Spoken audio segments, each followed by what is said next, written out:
Halo semua, selamat datang di sesi bedah materi kita kali ini. Hari ini kita bakal membongkar sebuah realitas yang mungkin bakal sedikit memutarbalikkan cara pandang Anda selama ini. Pernah nggak sih kepikiran kalau sistem operasi sosiologis yang dulunya dipakai untuk membangun agama-agama kuno ternyata secara diam-diam masih terus berjalan dan sekarang malah jadi mesin penggerak kehidupan modern kita yang serba data ini? Penasaran kan? Oke, biar gampang, kita bagi obrolan ini ke 5 bagian ya. Pertama, kita bedah bedanya Tuhan dengan sistem agama. Terus kita lihat gimana agama itu sebenarnya berfungsi sebagai mesin peradaban. Ketiga, kita telusuri evolusi wujud ilahi. Keempat, kita bahas ideologi sekuler dan fenomena dataisme. Dan terakhir, kita lihat gimana algoritma sekarang bertindak layaknya sabda suci baru. Oke, langsung aja kita mulai dari bagian pertama, Tuhan versus sistem agama. Sebelum kita masuk ke sejarah, kita harus sepakat dulu nih untuk memisahkan dua hal secara objektif dan sosiologis. Pertama, mari kita definisikan Tuhan murni sebagai sang siapa. Ini adalah penyebab pertama, sebuah misteri eksistensial absolut. Eksistensinya itu sepenuhnya mandiri, benar-benar terlepas dari struktur, birokrasi, atau bangunan apapun yang dibikin sama manusia. Nah, ibaratnya gini, kalau Tuhan itu adalah subjek abstraknya, maka agama itu semacam cetak birunya, alias sistem operasional buatan manusia. Agama diciptakan khusus untuk menerjemahkan misteri abstrak tadi ke dalam aturan konkret, ritual, dan hukum-hukum yang bisa dijalankan sehari-hari oleh masyarakat luas. Lanjut ke bagian kedua, gimana agama berperan sebagai mesin peradaban? Coba bayangin deh, zaman dulu banget, waktu manusia mulai bertransisi dari sekedar suku pemburu pengumpul kecil-kecilan menjadi kerajaan agraris yang raksa, ikatan darah atau keluarga aja udah nggak cukup lagi buat menyatukan mereka. Disinilah agama masuk dan bertindak sebagai semacam sistem operasi sosial. Yang ngasih standar moral universal, ngasih legitimasi buat raja-raja lewat konsep hak ilahi, dan yang paling penting bisa bikin ribuan orang asing saling percaya satu sama lain. Ini bagian yang menurut saya paling jenius dari kacamata ekonomi sosiologis. Coba pikirin, bayar polisi atau penjaga buat ngawasin tiap warga 24 jam itu mahalnya minta ampun kan? Nah, penemuan konsep dewa yang maha melihat itu secara drastis memangkas biaya pengawasan ini. Secara nggak langsung, sistem ini memasang semacam CCTV atau polisi virtual di dalam kepala setiap warganya. Jadi, orang-orang bakal tetap berkelakuan baik dan nggak mencuri, bahkan saat lagi sendirian di tempat yang gelap gulita. Tapi ya, namanya juga sistem buatan manusia, nggak ada yang abadi. Secara historis, sistem sosial ini selalu muter di siklus yang sama. Institusi lama pelan-pelan membusuk, terus muncul deh krisis sistemik atau kebingungan massal. Di momen inilah seorang nabi atau pembaharu biasanya muncul, bawa mitos dan solusi baru. Tapi ujung-ujungnya, gerakan baru yang revolusioner ini lambat laun bakal membeku lagi jadi birokrasi baru yang kaku.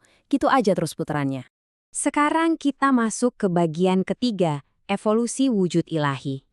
Poin krusialnya di sini adalah, seiring dengan membesarnya peradaban kita melewati siklus-siklus tadi, pemahaman manusia tentang wujud ilahi itu terus bergeser. Wujud ilahi ini selalu mencerminkan batas teknologi zamannya, mulai dari roh-roh alam di era pemburu peramu, terus berubah jadi birokrasi dewa-dewi yang mirip sistem kerajaan.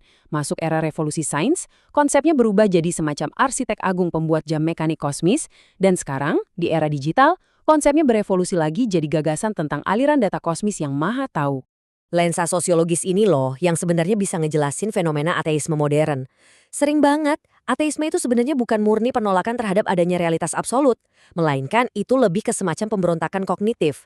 Pikiran manusia modern ngerasa kalau definisi Tuhan yang terlalu antropomorfik dan usang itu udah nggak nyambung lagi sama pemahaman alam semesta yang digerakkan oleh sains dan data.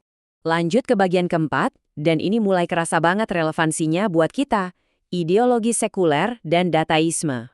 Kalau institusi agama tradisional mulai kehilangan cengkramannya, kira-kira apa yang gantiin fungsi sosiologisnya?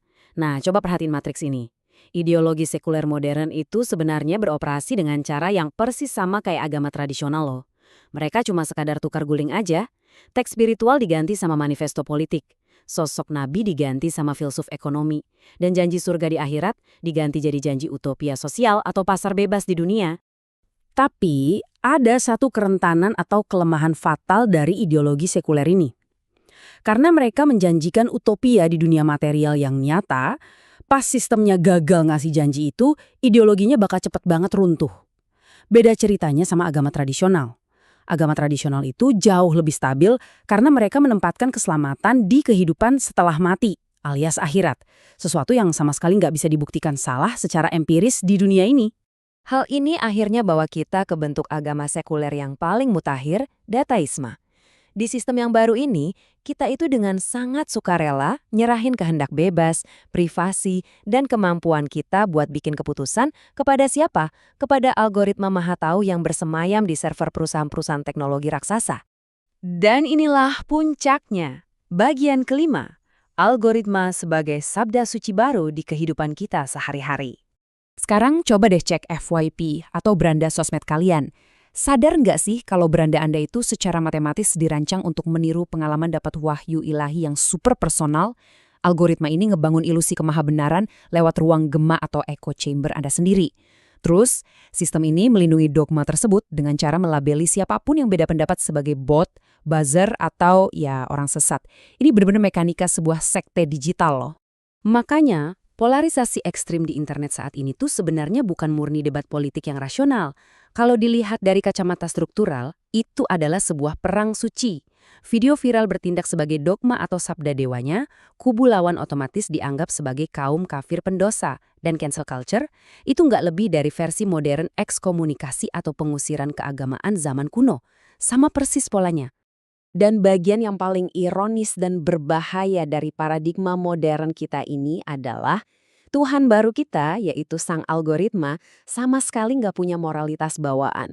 Satu-satunya kitab suci dan perintah mutlaknya cuma satu, mencetak profit sebanyak-banyaknya. Dan tebak gimana cara dia dapat profit? Ya dengan sengaja memprioritaskan konten-konten yang memancing kemarahan dan memecah belah kita demi engagement. Jadi, pertanyaan krusial yang wajib banget kita tanyakan ke diri kita sendiri saat kita lagi emosi atau debat panas di dunia digital adalah, apakah kita ini benar-benar lagi bertindak sebagai pemikir mandiri yang rasional?